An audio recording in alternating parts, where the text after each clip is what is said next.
good. And this is Arjun YTC again and welcome back to my YouTube channel. So for today's video guys ay magluluto tayo ng trending daw to sa China. So ayan, meron tayong cabbage, carrots, tsaka meron tayong garlic. Actually guys, dapat maraming chili kasi hindi ko makain ng mga halo-halo ko kaya konti chili lang ang nilagay ko. Tapos, meron tayong scrambled egg. Ayan, 6 pieces of egg ang ginamit ko, guys. So, ito lang yung seasonings na gagamitin natin. Gagamit tayo ng light soy sauce, oyster sauce, at saka chicken powder. So, ayan guys, itatry natin to guys kasi trending daw to sa China, guys. So, let's go.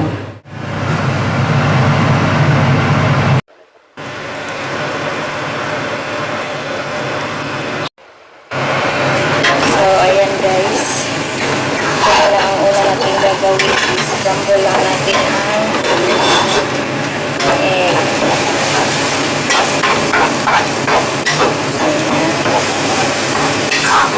Oops.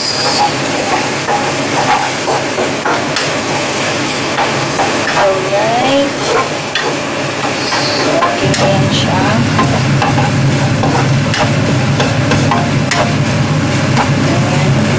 Alright, patayin na natin ang ating apoy. At ayan na nga guys, mainit na ang ating wok. So lagyan na natin ng oil.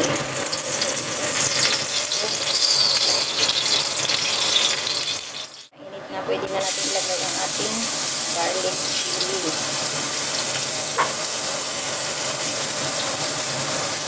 Wait lang, medyo mainit na ang ating oil.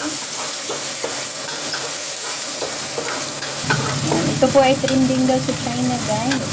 So, i-try natin. Yung nakikita ko daming chili. Pero ito, hindi ka. Hindi narinig sa chili. Amo ko ay.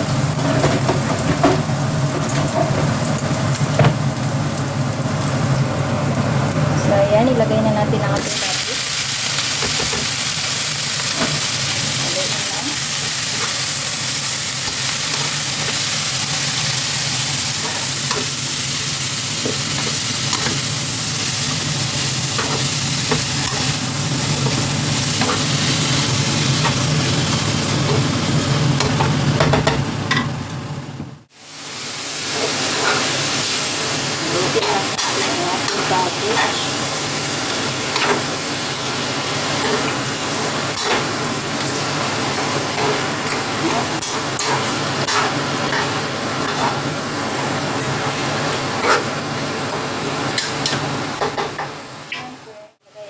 Carrots, chicken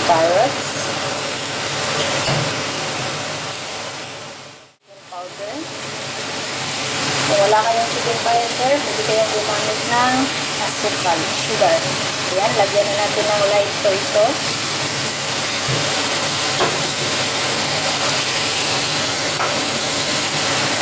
And lagyan natin ng oyster sauce. Haluin lang. Masarap pang naamoy ko na ang sarap. Ganito lang pala siya. Ganito pala yung trending sa China guys. Ayan. Oops. Marami pa ang camera natin. Wait.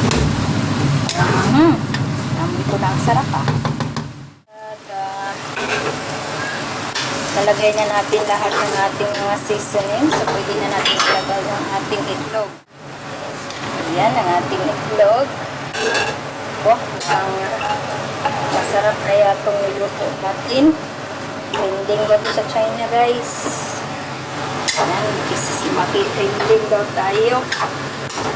Ay, masarap. Ang nakakalaban yata sila ako nito. Hindi siya masyadong maanghang guys kasi yung amo ko hindi siya mahilig sa chili. At sa pagluluto ng cabbage, ayaw ni amo ng overcook.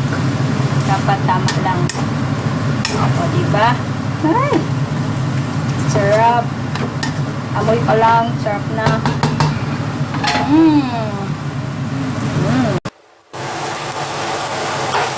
ayan guys. Luto na po ang ating trending sa China. Stir-fry cabbage with egg. O, diba? So, ayan. Pinatay na natin yung ating apoy. At ilalagay na natin siya sa ating serving plate. Ilalagay na natin siya sa ating serving plate.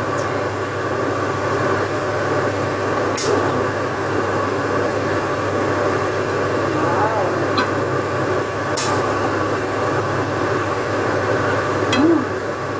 So yummy.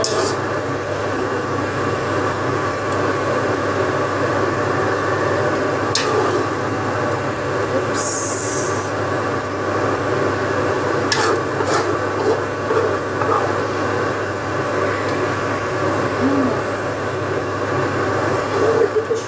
Okay. So, ayan lang siya guys. Hindi siya masyadong maraming oil. Hindi katulad dun sa nakita ko. Ang dami ng oil.